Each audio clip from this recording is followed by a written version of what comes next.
Thank you, Mr. Ambassador. I would like to just add a few words to my colleague, Mr. Viktor Gasimov.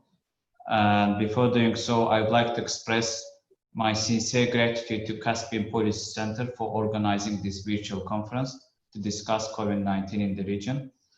COVID-19 has hit over 210 countries, affected more than 7 billion people, and claimed more than 350,000 precious lives.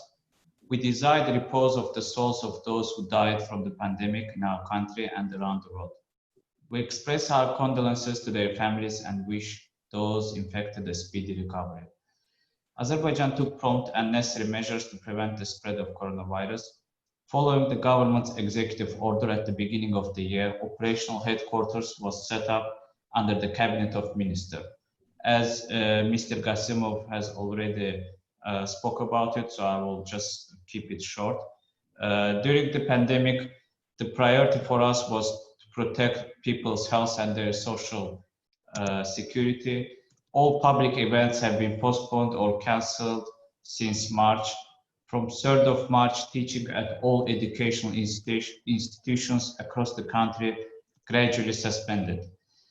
A special regime introduced on 14th of March, including a series of measures of social distancing, and on 24th of March, a special quarantine regime was introduced. And Mr. Gasimov has already mentioned, we have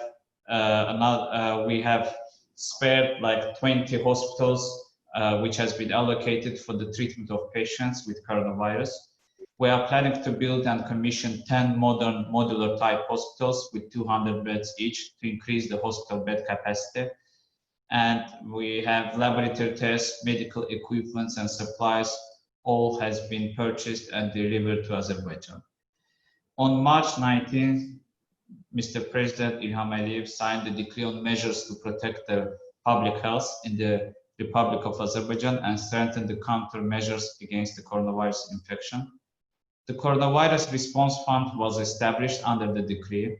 The purpose of the fund is to prevent the spread of the coronavirus infection in the Republic of Azerbaijan and provide financial assistance to the countermeasures.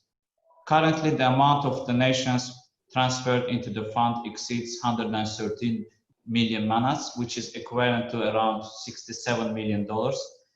Along with state funds, voluntary contributions into the fund from individuals, entrepreneurs, and organizations are of great symbolic importance.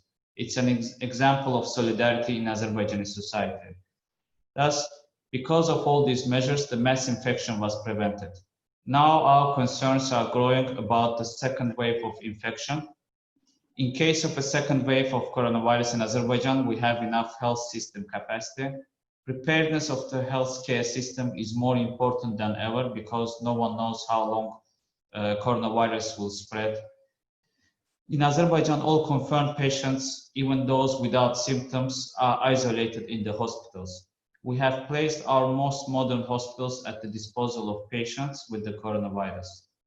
Having said that, national response to COVID-19 is not enough. We need to concentrate our efforts on the regional and global level to curb the spread of the coronavirus. We need to take secure steps in each critical areas as prevention, quarantine, detection, and treatment and contact tracing. We need to move as fast as we can to curb the global spread of the virus and do our best to stem cross-border transmission. In this challenging time for all of us, once again, we urge all states to maintain a friendship, mutual support, and solidarity.